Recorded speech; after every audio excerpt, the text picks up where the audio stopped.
funny old region, the South. Impressively large, but not possessed of much of an identity of its own. Perhaps that's because it's a natural habitat of the middle class, which would tend toward a certain blandness of character. Maybe not. Maybe I don't know what I'm talking about. What am I, George Monbiot?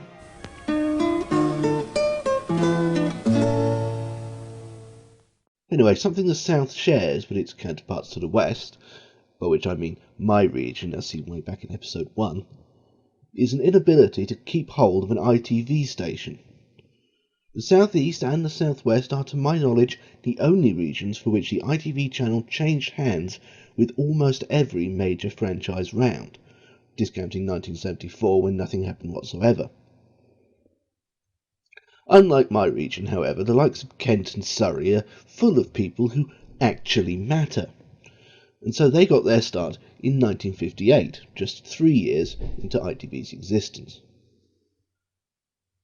The company that won the franchise was the aptly named Southern, a joint venture between Associated Newspapers, the Rank organisation, and of all people DC Thomson and Company, the Scottish publishing house best known for the Beano and the Dandy, although Southern Television would turn out to have a lot less in common with those than with its stablemate, the People's Friend. There was a slight hitch before they'd even started broadcasting, as Associated Newspapers also had a stake in Rediffusion, the London franchise holders.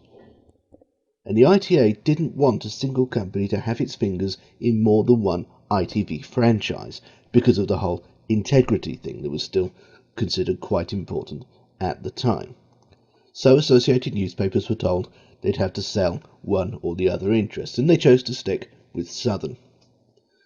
Incidentally, Associated, now known as DMG Media, was and is the company behind the Daily Mail. Again, this would inform the tone of the station. So anyway, on the 30th of August 1958, people in Middlesex got to see animated adverts for Murray Mints for the very first time, as Southern Independent Television, to give it its highfalutin full name, started broadcasting. The initial ident was a silent, looming Art Deco piece with disturbing Freudian undertones.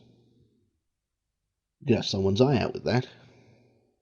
The clouded background and Clarice Cliff foo-furore wouldn't last, but the star, along with the more Alexandra Palace and Thou attitude, would remain with the station for the rest of its existence.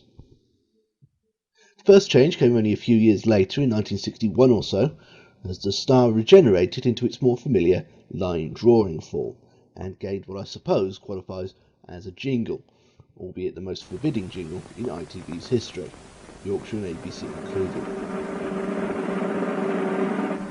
Perhaps recognising that being vaguely threatening wasn't the way to go, Southern first went all the way to the other extreme with a jingle that sounded like it was being played by Dick Van Dyke's one-man band in Mary Poppins.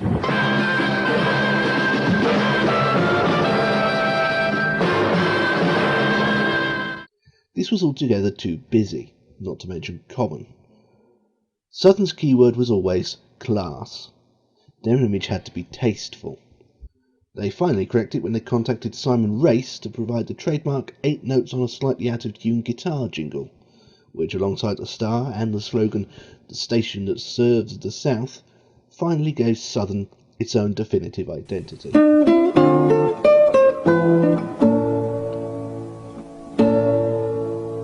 That last note is optional, and as tended to be the case in those days, especially for stations like Southern for whom classiness was key, this remained pretty much unchanged for the rest of the station's broadcasting life. The arrival of colour in 1969 saw a backdrop change from black to blue, also a common occurrence in those days, but apart from that the ident pretty much remained as you were and untouched for nearly 2 decades. Of course, these were the days when the ident represented only half of the channel's presentation. The days when most people watching ITV got to see their programmes being introduced by real people, with real human faces and noses and presumably bums. Southern's humans included Christopher Robbie, seen here in the classic Doctor Who story The Mind Robber as the Carcass, who according to the story is a newspaper superhero we should all be reading about right now. Yeah, well, something hoverboards. He was also the very first cyber leader in the somewhat less well-regarded Revenge of the Cybermen. Later actors in the role would turn down the homosexual undertones. There was also Brian Nissen, the ultimate example of the white man in a suit continuity announcer archetype, and I don't mean that in any kind of derogatory sense whatsoever. Nissen was smooth, unflappable, and gifted with the kind of voice that could make the Jim Davidson show seem worth watching, if not actually classy. Jim Davidson and his friends, and the topic of Jim's show this week is leisure and entertainment. Nissen and Robbie were very much the king and crown prince of Southern television, lording it over the likes of Bill Flynn, a man so posh as to make you genuinely wonder if he's not a minor royal slumming it out of politeness. To look forward to this afternoon as well. 20 to 5, Emu is holding a Christmas party, and at 5:45, the Muppets. But right now it's time for a program which may have been made about me. The adorable freelancer Verity Martindale, Unusual attempt to preserve Kenyan wildlife. We'll be going out of town with Jack Hargreaves at 11. and of course your Uncle Frank, taking time out from his usual job as the manager of the local branch of Midland Bank. The other inescapable face belonged to Fred Dinenage, newsreader and utility bald man who became known to the nation at large through the Did You Know Kids show How, and its later revival. His daughter is now a cabinet minister, but we won't hold that against him. And in this way, Southern ploughed its upper-middle-class Tory furrow quite comfortably for 22 years. 2 franchise reviews came and went, both proving largely of interest to the rubber stamp manufacturing industry, although the 1968 one did make a couple of changes, which we'll hear about in later episodes. Then 1980 came along. Another franchise review and another opportunity for the ITV network to refresh itself. The ITA was now the IBA, and the structure was modernised. Several franchises were subdivided for efficiency. Breakfast television was invented, we've seen how that went. And the Bluebell Hill transmitter, which had belonged to and transmitted Thames Television, was given to the newly subdivided South East region instead. Oh, and Southern Television was sentenced to death. The 1980 franchise round was the last to be conducted as a job application rather than an auction. Everyone was invited to submit a package detailing their plans and why they should be picked, and Southern, as incumbents, were confident. Incredibly confident. Insanely, smugly, complacently confident. Because their application ran to a mere 16 pages, all of which apparently promised to change absolutely nothing whatsoever in any way, shape or form. If it ain't broke, don't fix it is one thing, but obviously it ain't broke, how could you possibly conceive of such a thing, just get out the rubber stamp and we can get to the clubhouse before teeing off time, is quite another. And to the IBA's ears, this sounded unmistakably like the stuffed shirts behind Southern were saying the latter. In contrast, the winning consortium had an application packed full of fresh and modern plans which may not all have been feasible, but were certainly exciting. Part of Southern's downfall was underestimating their own region. With the rise of the Yuppie and dozens of new companies incorporating themselves in Kent and Berkshire, the south of England would be a very different place by the end of the 80s. Some people were perceiving this change already, including many at the IBA, and more importantly, Southern's competitors for the franchise. But Southern themselves, or at least the people behind it, seemed to be blissfully unaware of the possibility that out of town might become less than pertinent to their locale by the year 1990. But then again, very few of them actually were from the south of England. Hell, DC Thomson was still major partners, and they were based in Dundee. There was very little local flavour in the company itself. And of course the same could have been said of someone like the originally London-based Granada. But once they'd got the northern region, the Bernsteins sweated blood to do it justice, until their completely arbitrary company name became synonymous with the north of England. Southern's owners? I don't want to give the impression that Southern had no interest whatsoever in their region. The station was a great servant to its local area from factory floor level. But the money men behind it had a more, let's say, Carlton attitude. Very few of them had even seen Kent.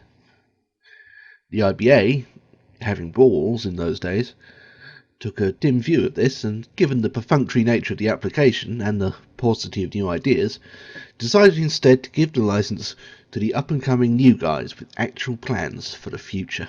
Here we go. Where are you now? 2, 3, 4, go.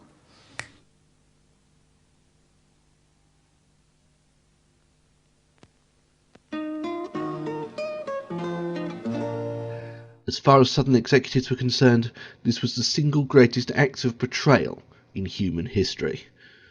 They burned with the white-hot fury of 1,000 suns. The IBA shrugged and said the other guys made a better case. Or any case at all.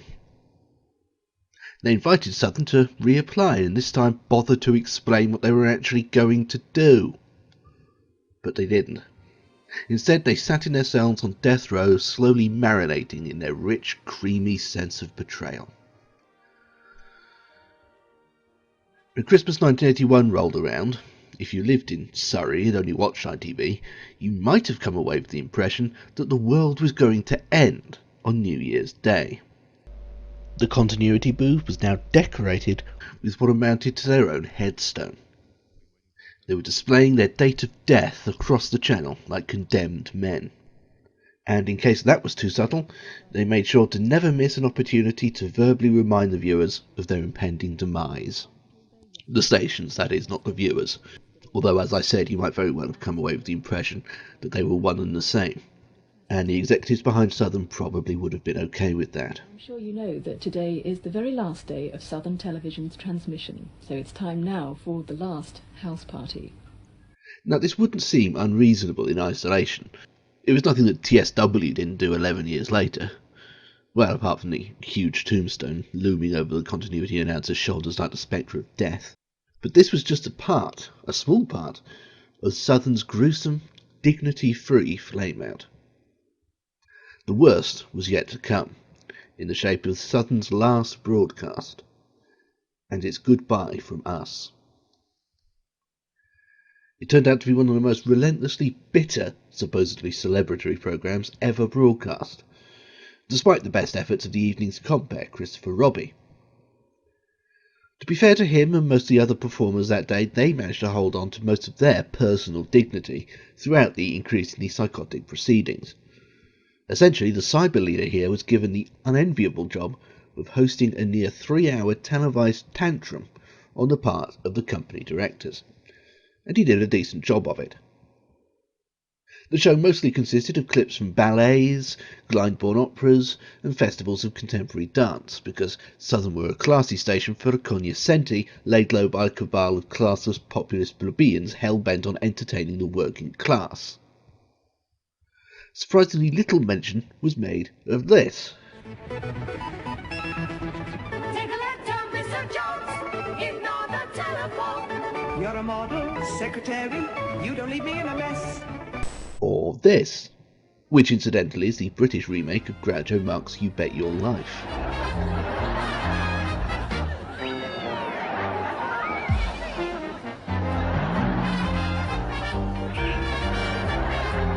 Or this, an inexplicable variety show vehicle for their weatherman.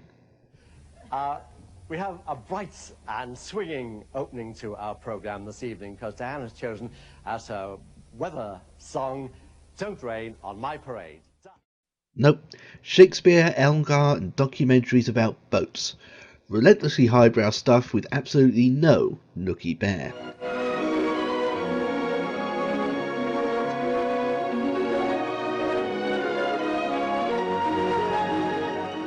The centrepiece, and the nadir of the whole thing, was tapes of the final staff dinner. Sadly, no footage of this has ever surfaced, so I'll have to describe it based on what I could figure out. But as I understand it, the main crux of this part involved Southern's chief executive, C. David Wilson, drunk off his arse, as were most of his audience, and delivering an interminable and only intermittently coherent speech of extraordinary bile directed at the IBA. This apparently included extracts from the furious letter he dashed off to the IBA's chief executive, part of which went like this. We cannot believe that a decision of such importance, affecting the lives and futures of hundreds of people, can have been taken purely on assumptions that a new group of people looked as though they might provide a better service, as against a company whose regional performance is acknowledged across the network as second to none, and which has made many notable contributions to the network, and who, in the words of the IBA chairman, had not failed. The authority performed an act of arbitrary power based on a secret process of assessment exercised without the opportunity for defence, questioning or appeal. We believe it had already been decided that there had to be at least one supreme sacrifice, regardless of whom the replacement was to be. Using Lady Plowton's own words, we have been victims. This could be no proper way to conduct affairs of this importance. It surely defies every concept of natural justice. He concluded his rambling speech with a toast. To Southern Television, a fine company, a very fine company. The same staff then had also included a song welcoming the successor company, written and performed by latterly Sir Richard Stilgo, and again, astonishingly enough, broadcast across the region as part of the farewell broadcast. That this song ranks amongst the most childish and spiteful songs ever written is demonstrated by its title, a reference to the fact that the New Boys were currently based in a bunch of temporary Elliott huts in Southern's car park, because Southern were refusing to sell them the studios until they were good and ready to leave. Here's a couple of verses.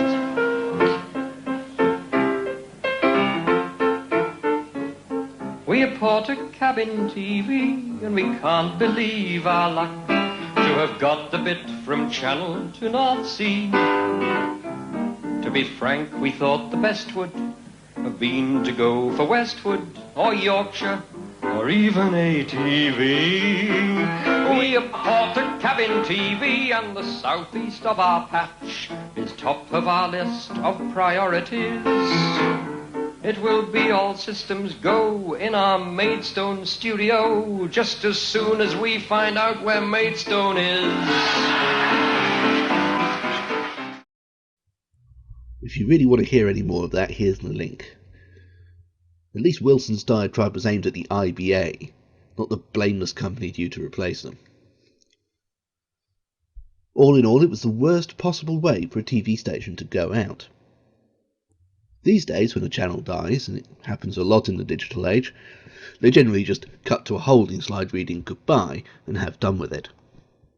You might find that a bit anticlimactic, but it's better than spending 3 hours bellowing down the lens about how it's all the viewer's fault for not watching enough. It all made for a rather depressing New Year in the South East, especially as Southern really didn't deserve to be remembered like this, if for no other reason than they provided John Pertwee with his second greatest role.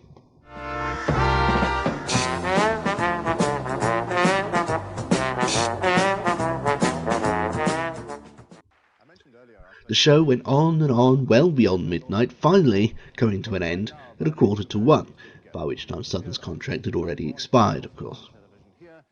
And the conclusion to the show and the station was genuinely haunting. Goodbye time. We said at the start we'd come to celebrate, and I think we had. We've enjoyed remembering, and I'm sure you won't forget.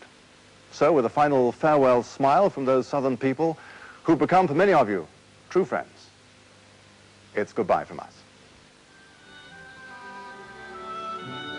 There followed a 2-minute funeral march during which the faces of Southern were displayed in turn like the condemned facing a firing squad. The ones who are smiling already have jobs with the new franchisee. Although that's not a hard and fast rule. Arnold Wilson was among them, but that didn't stop him looking resignedly homicidal at the start there. Then, to the sound of the Southern Rhapsody reimagined as a requiem, the lights gradually went out.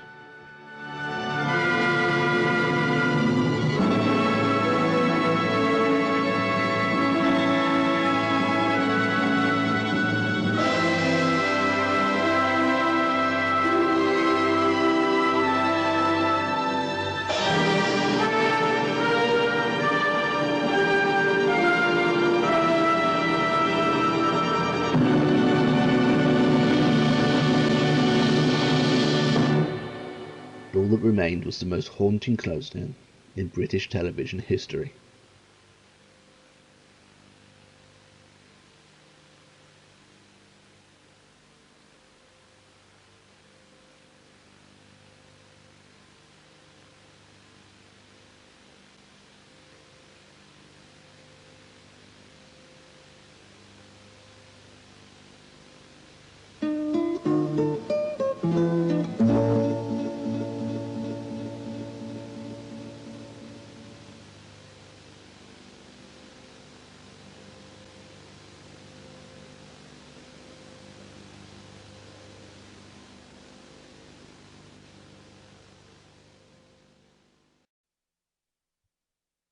And that was it.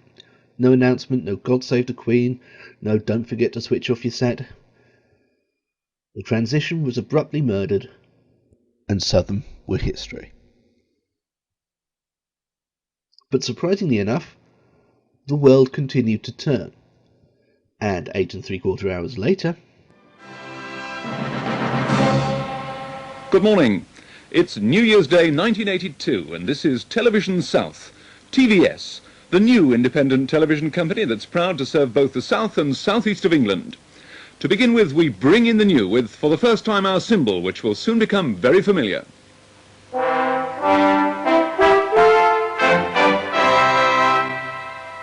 Television South, TVS, launched with a brightly coloured ident and a brassy fanfare that stood in stark contrast to Southern's calculated false modesty.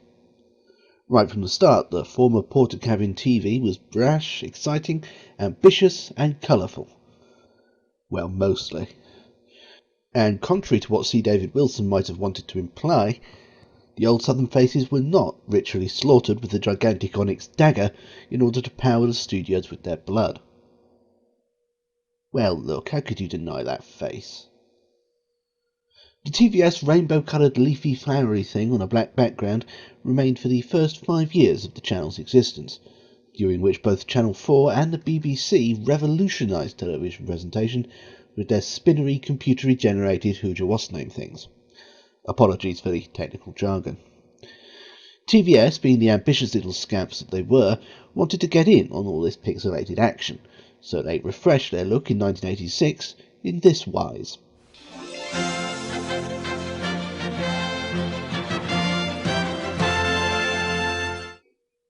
It was basic, but that was an advantage. The 4-inspired vogue for 3D objects flying through space had led to several idents featuring formerly 2D logos hovering around a surreal and alienating datascape to no obvious purpose. The simplicity of TVS's take spoke of an inherent confidence, as well it might have. The South and South East, already the richest part of the country, were now really beginning to reap the benefits of the new laissez-faire neoliberal economic outlook that Thatcher and company had brought to the country. In other words, they were raking it in.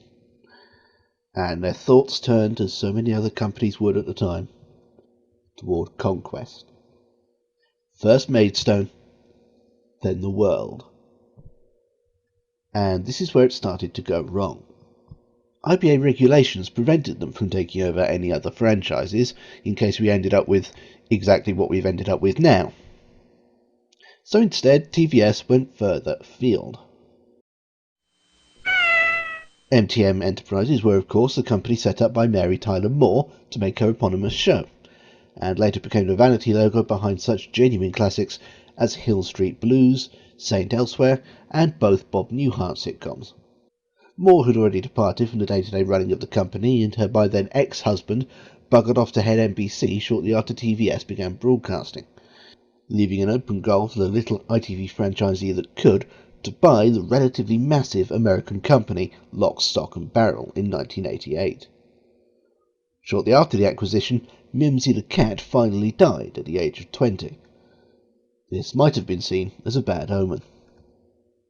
Owing to their new status as an international media juggernaut, TVS was restructured as a branch of a new gargantuan parent company known as TVS Entertainment, and graced with a rather confusing logo that was disturbingly reminiscent of the rank insignia of a private in Nazi Germany. Because of its new status as a subsidiary to a massive looming beast, the station was rebranded with the deeply irritating and largely redundant name of TBS Television, as seen on the updated and slightly more American version of the ident. The easiest way to reconcile the name is to consider that TVS no longer stood for anything. Stands to reason this was a multinational now, its scope extending far beyond Dover and Southampton. TVS were just 3 random letters. This moody blue ident came along in 1989 in lieu of the ITV generic look, TVS being yet another company to reject it altogether. Perhaps because in their version of the ident, the triangular bit at the end, which is supposed to represent them specifically, had little or nothing to do with their actual on-screen identity. Although it is vaguely reminiscent of the TVS Entertainment logo. which, now I come to think of it, is actually triangular. Interesting thought, or it would be if it weren't so trivial. So with MTM now in the bag, TVS sat back and waited for the piles and piles of syndication dollars to start rolling in, shortly to be followed by a telephone call from Viacom begging for a merger. But as it turned out, they had embraced the yuppie era a year or two too late. The late 80s financial crisis had left the US TV industry in a bad way. Meanwhile, back home, the distracted TVS were increasingly losing out on lucrative network slots for national broadcasting. Suddenly it dawned on them that, richest part of the country or not, the revenue from running an ITV franchise in the south of England alone wasn't enough to fund a global media empire. TVS entered the 90s effectively pissing money and having to axe 200 jobs in Maidstone and Northam to make up for it. Enter stage left, the Broadcasting Act, and the blind auction franchise round it triggered. TVS knew their region was among the most desirable, wealthy but relatively minor, few network responsibilities and plenty of opportunity for profit. That's what had made them rich enough to buy Mary Tyler Moore, if not to hold on to her for very long. And in this franchise round, the one thing that mattered more than anything else, including competence, was money. TVS's strategy was bid high or die. To that end, they offered the newly minted ITC a frankly ridiculous £60 million. And something I may not have made clear enough is that these weren't one-off payments being negotiated in 1991, these were annual stipends.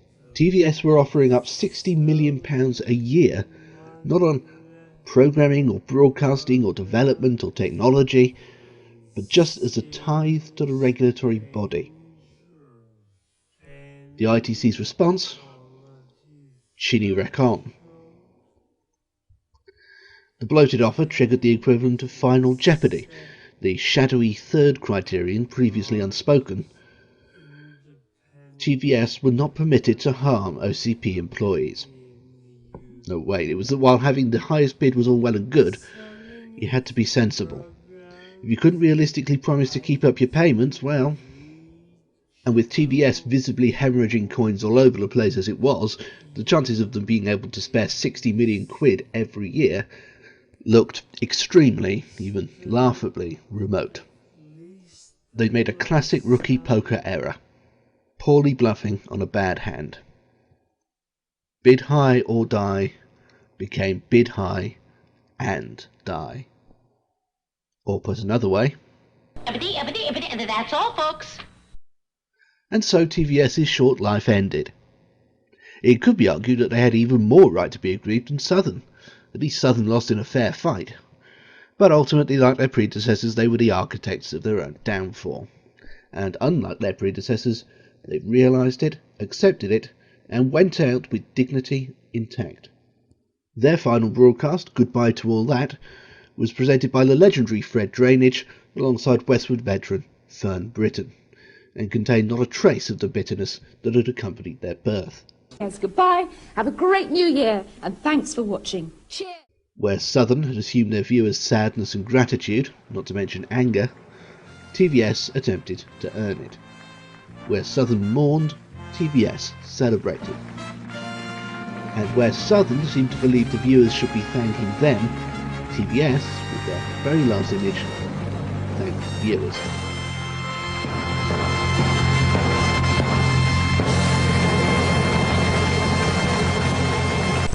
The final humiliation came afterwards, when the now bereft TVS Entertainment finally sold itself off to colossal fundamentalist douchema prick Pat Robertson. No doubt he used part of the fortune he'd earned investing in Liberian slave labour gold mines run by his good friend and brutal despot Charles Taylor.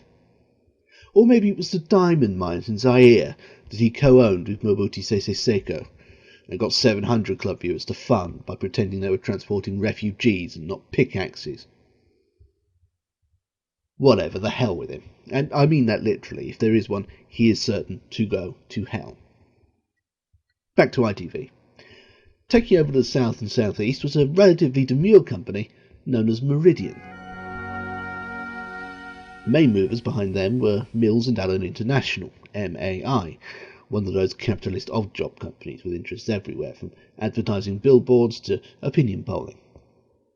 Meridian was their first move into television, in a consortium with Select TV and, in an advisory capacity, Central. The latter two were also partially owned by Carlton. Feel free to bear this in mind.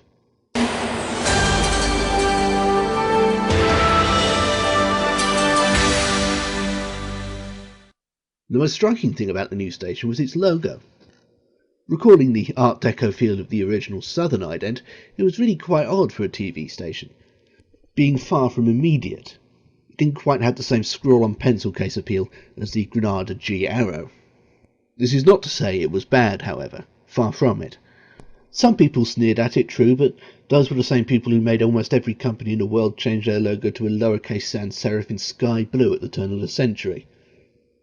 Idiots, basically. The music is by the omnipotent David Dundas and came in a variety of arrangements. This one is apparently supposed to be reggae.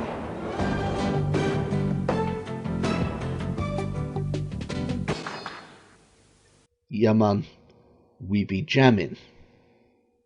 Never the most exciting of the ITV companies, remaining on the face of it relatively quiet and insular. In fact, it can be argued that the only thing brash about Meridian was its logo, which occasionally showed the influence of contemporary dance.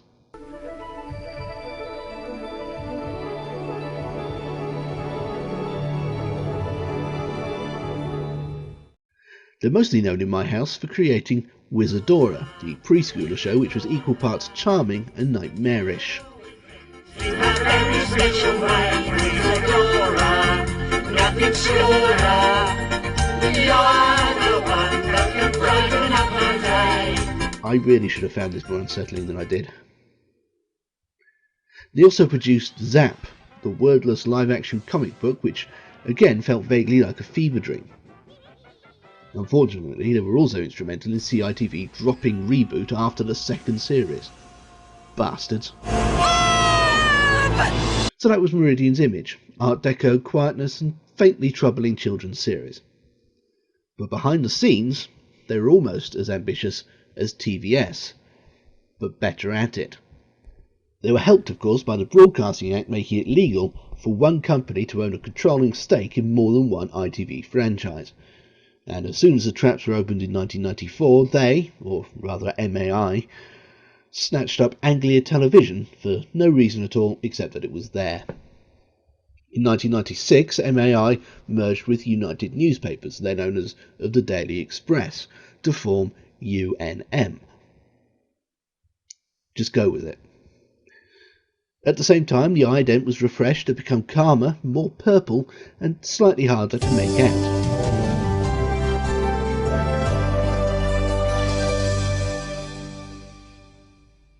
A couple of years later, it was refreshed again to become all yellow and misty, and pretty half-assed, to be honest.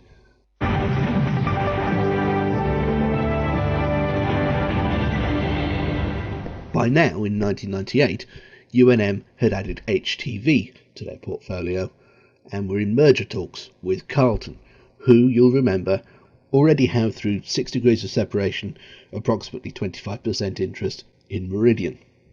The merger was in talks for ages, and while every round of negotiations was extremely exciting, I simply don't have time to go into arse-aching detail about the whole process. Suffice to say that the merger came within a gnat's wing of actually taking place, only to collapse at the last minute when the Competition Commission said that the resulting mega company would have to sell Meridian. This was a jewel in UNM's crown. Uniting it with the jewel in Carlton's, the London franchise, was the whole point of the exercise. With that ruled out, UNM kicked Carlton out of bed and divested themselves of their television assets altogether, selling HTV, Anglia and Meridian lock, stock and barrel to Granada. And just in time too. Most of these episodes are going to have the same ending, I'm afraid, and it's not a particularly good one. It's especially hard on Meridian because their awesome detailed logo is reduced to a tiny red and yellow smear in the top third of the screen. But then they started the whole Matryoshka doll process by buying Anglia, so it's hard to feel too sorry for them. Plus there's the whole reboot thing. And of course, before long, ITV went fully generic, and the name Meridian now survives solely as a vestigial reminder, a piece of history that didn't get erased properly. Meridian, we hardly knew ye.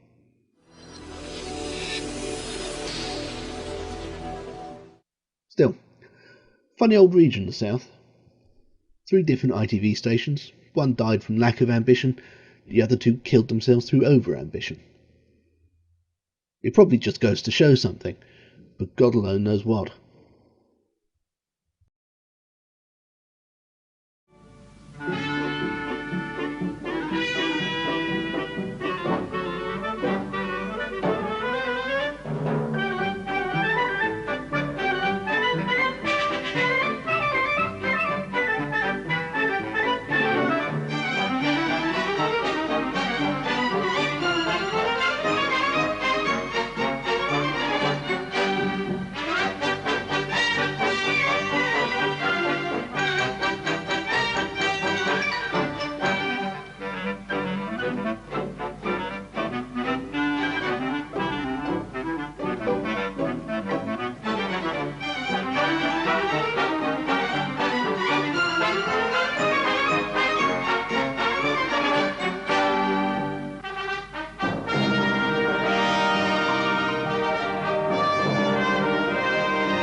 I wonder why they put the South so far south.